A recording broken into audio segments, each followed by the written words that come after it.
Welcome, everyone. This is Teresa Gonzalez with Latinas from the Block to the Boardroom. I am the founder of 5E Leadership and Marketing, and this is the podcast, Latinas from the Block to the Boardroom. I want to start off as a business mini 3. This will be centered around equity with all the COVID-19 pandemic and also post-protest. I'd like us to start on a positive pathway, if possible, to move forward in community. And how do we do that? By understanding what equity means for our community. But this is my love letter to corporate America around equity. So let's listen and understand what equity means for our community and how we can ask for justice. So please remember to subscribe on all your podcasting platforms, but our website, latinasb2b.com. Please sign up for our newsletter, which will have a lot of information moving forward about resources and businesses that are going to be successful in post-COVID-19. So hola, mi gente. This is the love letter to corporate America. And I want to begin by saying I am very appreciative of the community that has supported me through this podcast and continues to support me and my guests that come on this show. I want to explain that why I am going to talk about equity, which is one of the 5 E's in the foundation of my business of 5E Leadership and Marketing. Equity is so important to our community, and this is why I want to speak to you and to corporate America. If you're listening, because I know we got some spies out there, what that means to our community. And I'm going to start off by saying and amplify the words of Kimberly Jones, who spoke so eloquently about why we should just burn this bitch to the ground. It's because we don't own anything. We don't. And as much as we try, it's still this golden ring that is so far from us. Yet we go round and round on the merry-go-round to capture that golden ring. Once we get the ring, we try to throw it into that hole where we know we're going to make things light up and it's going to be special for everybody. But in these recent protests, we have to talk about another piece that we're still fighting for our rights, and we can't let that diminish in the COVID-19 pandemic and also within the protests. My heart goes out to the families and to all the people that are risking their lives in this pandemic. But we cannot survive if we are not working. And we are the essential workers in Comunidad, in Latinx, and in the Black communities of keeping this economy going. So I want to talk about a specific area and equity in this area, and it's all around contract workers. Contract workers is a dirty little secret in corporate America. And I was a contract worker. But this was later in my days of being in tech for 20 years. It didn't matter how much experience I had. It was due to age, experience, and then also my color and being a woman of color. So let's talk about how farm workers put food on our table. Of course you do. We know how the food gets there. It doesn't come from all over the world. It's here in California, on the backs and sweat of people that are digging in the dirt to pull up those strawberries and the potatoes and pulling the corn and all these things that put food on our tables. And also the drivers that deliver it and all the takeout and the delivery and the Amazon gifts that you bring because you're bored. Trust me, we've all been there. This is a privilege, but the people that are keeping this economy going are the people that have no equity in business, okay? And I'm going to talk about that. So what is a contract worker? The farm workers are basically somewhat contract workers. They're paid a low wage. They have no benefits, but they do get some benefits only here in California. They are provided some benefits. Oh, let's see what that is. An outside toilet. In 110-degree weather, they're out there picking food for us. So let's just remember that when you get your cantaloupes and your watermelons and your strawberries, okay? And they have an outside porta potty, and they have plastic containers full of ice, and they just have maybe a overhead shade for them to not be baking in the sun. These are things I want you to think about because we're hardworking people. We're hardworking people, and I know the Black community understands this because when we talk about the South, they know what that means. And this is where I want to bring both of our communities together. We have to understand the struggle together and support each other. And that's what I want to do in this equity love letter to corporate America. So let's talk again about the contract worker. Google, Amazon, Facebook are among the largest in technology. We know they're global, and these companies are putting the standard for contract workers in other businesses. And again, like Kimberly Jones says, we don't own anything. The question is to ask why. Why are we contract workers? Why are we not given a full-time job? As I said, I was a contract worker at Google and Facebook. And we have to understand that the legislation bills that are going to come up here in California, the AB5, this will set the stage for many companies to provide basic services for contract workers, such as healthcare, workman's comp, a fair living wage, all the things that a full-time employee will be designated. But contract workers don't get that. So I'm going to dive a little deeper into why equity for contract workers matter. And this is for people of color that are working in tech. I want to talk about wealth distribution and what it creates for people to get hired in Silicon Valley. We know that wealth distribution, there's a huge gap. Technology provides us the opportunity to close the wealth gap in community. There is so much money in technology. I know this firsthand because I worked in it for so long. I understand what it means to have a nice size 401k, to start saving money, to be able to purchase a house. You know, these are things that a lot of us struggle to get, and we can't get that. Why? Because of the systemic institution of oppression and racism that also exists in corporate America. I love business. I am a business owner. I present business to my community as something we need to acknowledge, that we need to own. And how can I help you get to a higher level in your business? You know, Nipsey Hussle got it right when he bought the block down in South Central LA and created storefronts for the community. He understood what it meant to own the block, to have equity, to provide services, and what that meant for community. It means you have a leg to stand up on. It means you have a foundation to build upon. That's what I'm getting at with Silicon Valley and the technology industry. You know, people are hired as contract workers, and they're given a status. They're hired through a third party where you sign lots and lots of documents where you are not going to go after the company for sexual harassment. You are not going to divulge any of the harsh realities that you see on the platforms, as traumatizing as it might be, and this is in Facebook. You know, all the predatory and countries, you know, they're looking at for new products and services, and this is through Google. There are things they don't want you to see, and I've said this in podcasts too when I talk about serving the tea on tech. We touch lightly on the racism and the systemic oppression there, but it's a real thing with all the riots that have happened, and we talk about why we don't own anything. When you hire 54% of your workforce at Google as contract workers who don't get full benefits, they don't get stock options, and they can't get that golden ring to own something and to have that monetary value, to buy a house, to save money, to put their kids in a private school, or to even save money for college, right?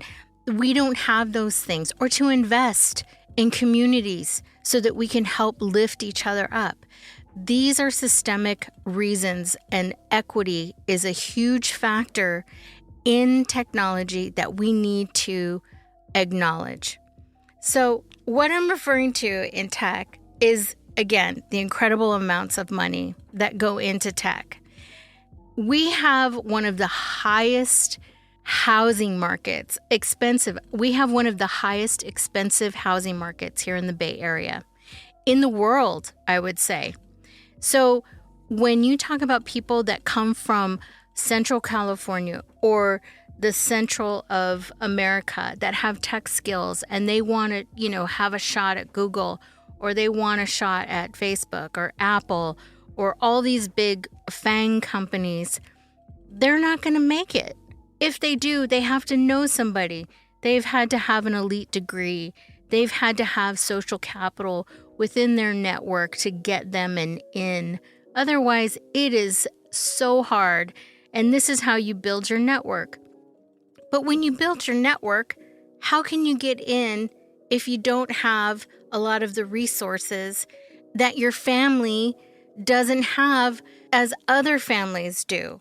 I know when I interviewed at Google for a job, which I had loads of experience for in the healthcare industry, and I saw the person that got hired in the position I applied for, she had an English degree, but she went to one of the top 10 private schools, and she was on the crew for that school.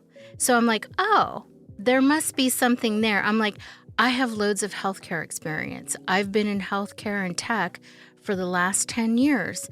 And this person only has an English degree, and they got the job. That person was white, by the way, and they were female, blonde-haired, and blue-eyed. So when you try to tell me that there is no hiring bias and that there is some kind of systemic, I want you to look like me, and let's pair the team with a cultural fit, which, by the way, I was told why my contract did not get renewed, because I was not a cultural fit at Facebook. And I couldn't sue for that. There's no backlash for that. But I have to say I'm very thankful for that, because that's how I started my business and why I'm talking about this on the podcast. So I'm going to say my heart was broken by you, Silicon Valley. I loved you. I loved you so much. I stayed in the business. I put up with so much shit just so that I could have parity and equity in what I wanted to do. But you know what? I got burned out. I got burned out on the politics. I got burned out on the hour-and-a-half commute one way down to Silicon Valley. And then the travel. And just the endless amounts of BS that just continue to happen. And I didn't have that extensive network where I could push or ask for that branch of another woman to please help, because I never saw another woman like me. And if I did, it was really cold. And when you're in there and you're the only woman, it's really hard to say, I'm going to help you, because there is competitiveness. So I just said, you know what? I think it's time for me to help those that are coming through, which I saw. And I have to tell you that I am not knocking Silicon Valley or saying that the women there are bitches. It's a real thing, though. It is a real thing, but we have to be there. We represent so much of the user, of the platform, of the search, and things that are happening, but yet we're not on those teams. And this is the equity we need. We need to be hired. So when I say the contract worker gets hired through third parties, they take a percentage of the wage that you negotiate going in. You do not get to negotiate that wage. But the golden carrot is, if you go in, there's a possibility you'll get hired, or your contract will get extended for a year. Now, by law, these companies cannot hire you past 18 months. So after 18 months, you have to go on a 6-month hiatus and hope that they hire you back as a contract worker. And they say, oh, these are just for temporary projects, for someone's on maternity leave, or there's someone that is taking a leave of absence and we need you to cover this project. No, I have met Latinas there that are on the same product team as engineers doing the same work, who have even done better than the team and could not get hired for positions. And yet they kept telling her, you'll get hired. We have a budget. You're telling me that a multi-billion-dollar company that keeps hiring contract workers for cheap, that keeps recycling through the same people for the same position, cannot hire a person of color that's doing a great job for that position. Why is that? We have to ask these questions. Why? Because they want to inflate their stock price. If you look at Google, Apple, and Amazon, why is it in the $1,000 range? Because when you have 50% of your workforce that's contract workers that do not get any of the benefits or stock options, the people that get the hiring stock, that get the founders and everybody that's there, they get all the money. So where do we get to start to build the wealth distribution? We don't. Even if we're treated, we get sexually harassed, we cannot go to them through the HR. We have to go through our third-party HR, which then liaisons to the company's HR, but they can't access our records because they're on the company's platforms. So do you see how it's set up for us not to win? I hope people understand that, and that's the lack of equity we have in tech. So I can go on and on and on about these scenarios, but there's proof. I was at Facebook when the gentleman that put out the big splash that says Facebook has a problem with Black people. This was in 2018. And he wrote a letter. I was there. I saw it on the platform about what was really going on. And that went for a lot of Black people at Facebook, right? And when you're at Facebook, you can see the inequity of who's who in what job. I would tell you everybody in the kitchens that were doing the janitorial work, that were doing the landscaping, all Latinos. And the Black people that were our brothers and sisters working there, they were like one person on an entire team, if that. And Latinos the same way. At Google, it was the same way. You know, they have these ERGs, right? Which are employee resource groups, which are supposed to help you. And you can talk to the people that are employed there to say, hey, how can we work together so that we can get employed? Or what are some positions or teams? You know, you network, right? You know, it rarely happened. So I understand why you want to hold that job. If you're a person of color, you don't want to open your mouth. You don't want to make waves. You don't want to say anything, especially if you're in a higher level, because this is where you gain your foothold. But we have to stop that. This is the time. There is a huge movement right now for people of color to not stay quiet about inequality and equity, why we don't own anything, why we can't build our communities. Now with COVID-19, the equity for us has gone back. There is 50% of Latin-owned businesses that will not recover from this pandemic. And then you talk about how we want to get into these jobs. Google just furloughed 2,000 contract workers.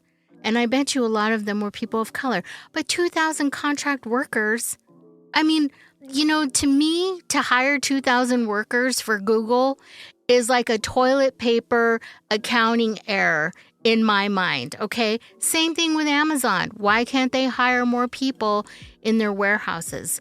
They treat them with low wages and less benefits, okay? And that's how they make their money. And who's at the top? All you have to do is look at the leadership. Look at the leadership. So when they say there is a systemic problem in our society, it also lives within corporate America. I'm just going to say it. I've been wanting to say it for a long time. They are not there to really build the bridge. They say they want to, but they're not. They don't release their numbers for people of color and how many they hired. You know, I have been to many events in the Bay Area where they host hiring Latinos and people of color events for tech and engineering. And I see hundreds of people that are in tech, but they're contract workers or they're trying to get in. So this false story that there's not enough people, and we all know that's fake. The pipeline, issue is bullshit. This is a problem. It comes down to hiring bias. Or maybe we ask for too much money. Why? I know when I go into my job interviews in the past, I asked for all the money I can get. And they say that's outside our budget. Why? Why is it outside your budget when I've researched the market? I've seen what a 10-year veteran makes with bonuses and comps. And I have more experience and I am asking for too much money as a Latina in tech? I'm telling you, I have been blown away, and I have had hundreds of interviews where they said that's outside of our budget. I don't believe that for one goddamn second. And maybe it's because, they know if I ask for that, I'm going to ask for more. And why not ask for more? You worked your ass off. You built that ladder to get to where you were for that interview.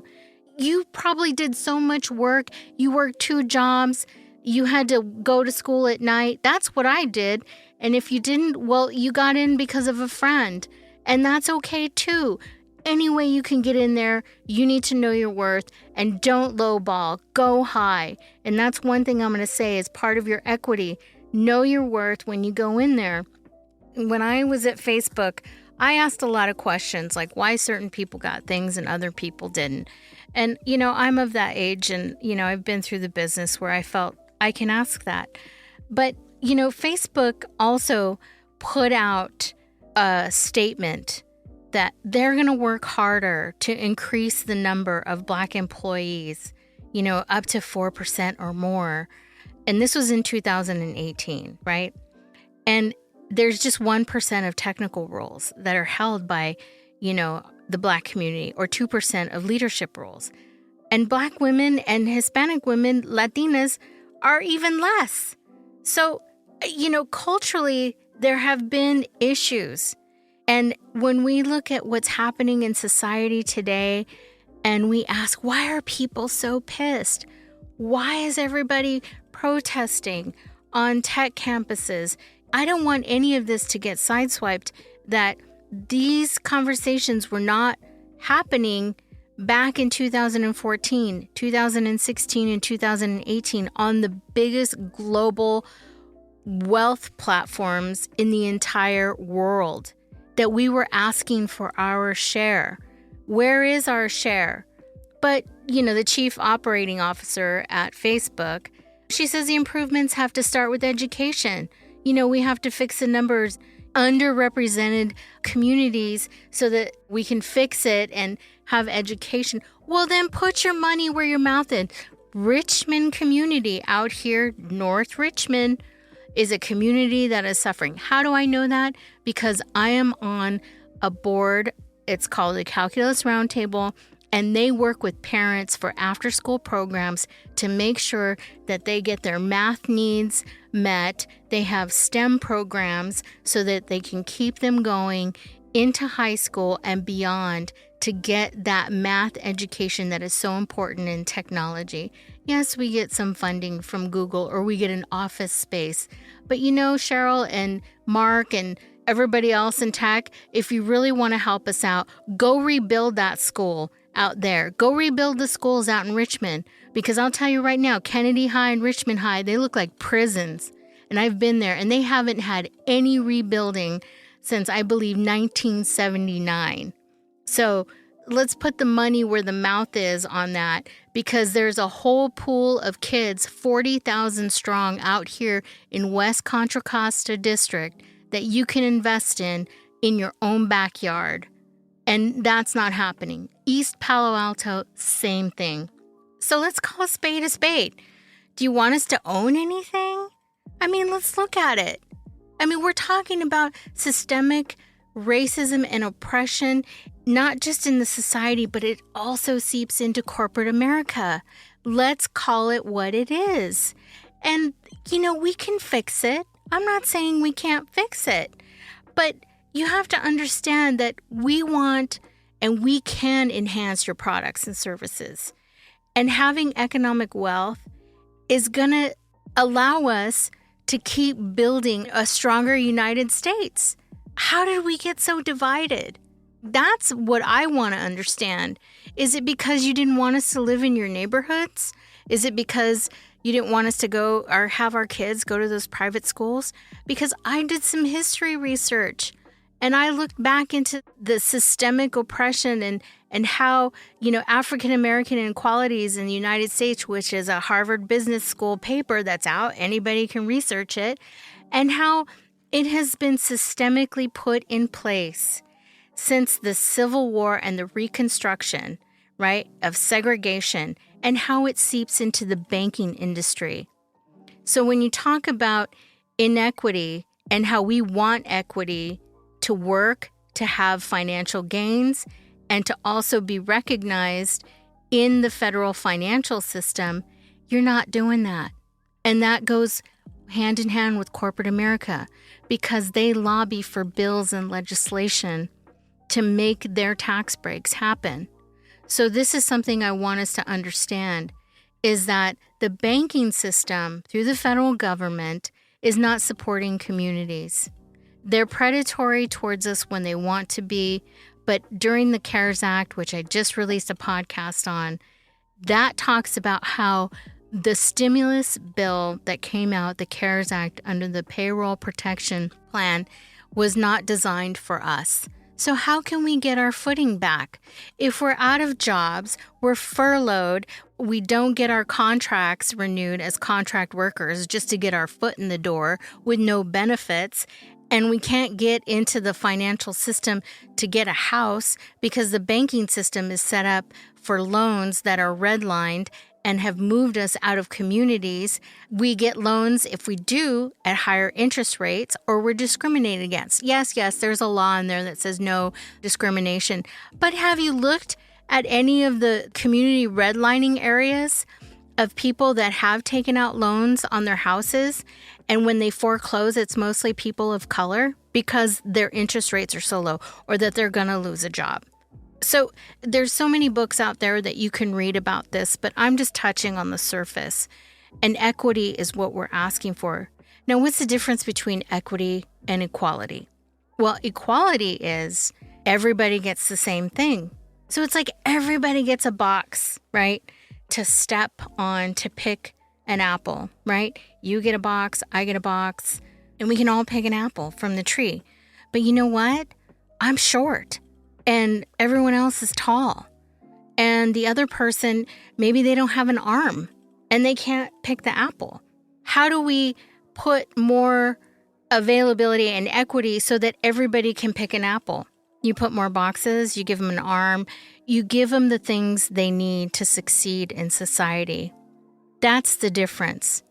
And when you give communities of color nothing but a box, and we have all these things against us, it's a reason why you see everything happening today.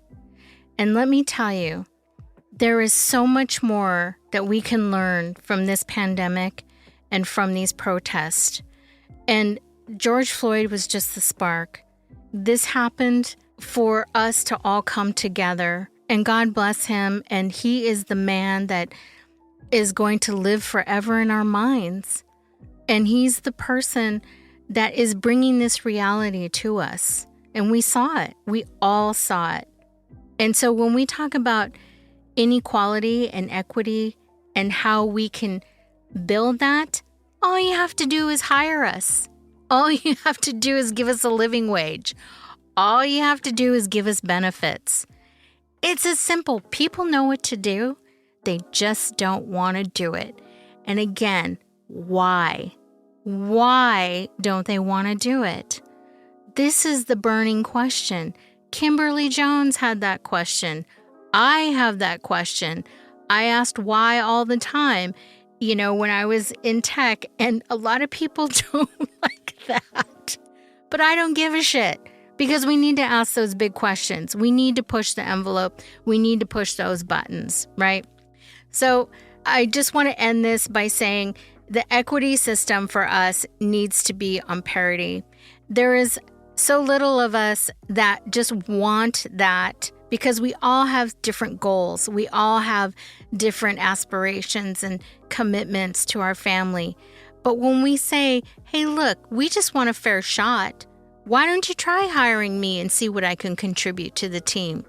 I come from Cal State East Bay. Sorry I didn't go to Northwestern or Brown, but I know my stuff. I have a computer engineering degree. I got a master in computer science. That's not me. I just know someone that is. And she can't get a job. And she's a Latina because she went to Cal State East Bay. She gets jobs here and there, but she can't get hired as a full-time worker. Now, you tell me what's wrong with that. She invested in her future. She invested in her education. And she still is waiting for that door to open. So I see you, and I started my business to help people understand that this is a system-wide problem. And it is your absolute right to be in these companies, and you should demand it. Hold people accountable. Why can't they hire us all? Because there's only one job? Well, why is that? Are you advocating for more jobs to be open? Can you ask for that? You probably can't because it's above your pay grade. In fact, I had a conversation with one of the directors of HR at Facebook. I had that exact conversation with her, and she said, it's above my pay grade. So there you have it. So I want people to hold these companies accountable and to ask for that. Because let me put this scenario in your head as I close out, and we're talking about equity. Equity for people of color, equity in your business, equity for knowing your worth, okay? The commissioner of the NFL just made the biggest apology in the entire world about Black people and racism. Why? Because they got rid of Colin Kaepernick because he took a knee for police brutality. This is 2016, people. He took a knee and stood up and sacrificed everything to speak out for people of color. And they got rid of him. And the president called them sons of bitches. Now, 75% of the NFL are Black people. So let's do the math. It's really not that hard. With all the protests and COVID-19 that's happening and all the systemic racism that's happening, he apologized because if 75% of your workforce says, goodbye, F you, I'm out of here, we're going to start our own league, or we're just not going to play until you meet our terms, having equity or ownership in the NFL, do you know how much money they would lose? Billions of dollars, billions and billions of dollars. That's why he came back to eat crow and say, I'm sorry. We didn't know we were wrong. They knew they were wrong. They knew it from the beginning. And I want to see Colin Kaepernick come back to the NFL and help him get back on a team. And I know those brothers are going to come together and they're going to ask for what they deserve. They made an example of Colin Kaepernick that if they rose up, they were going to get the same thing. Where does that come from? You know where it comes from. It comes from the past, way back 400 years ago. I don't even have to get into it. But that's why he apologized. Because if you lose 75% of your workforce, you are done. And he didn't want that. He wants to make friends now. And so now the people of color in that arena have power. So get your equity, understand your worth, organize, make sure you can develop teams and you can ask for what you want in a manner that you know you have power in an economic fashion. We have a lot of economic power as people of color in our pockets and how we spend our money. And if we're smart about it, which I think we can be, we can rebuild our communities faster and we can also invest. And I'm looking forward to that. And this is my love letter to you and to corporate America to say, wake up. I miss you. And thanks for breaking my heart, but you gave me the path to find the best in me. Gracias. Hi, everyone. Thanks for listening to Latinas from the Block to the Boardroom. This was my business mini number 3, and this was around equity. And I want us to all understand what equity means for all of us as people of color as we unite through these hard times. Again, please subscribe on all your podcast platforms because we all have to support each other through these difficult times. And that means sharing our information and how we're moving into spaces where we're the least represented. Please visit latinasb2b.com and sign up for my newsletter. Thanks again. Gracias.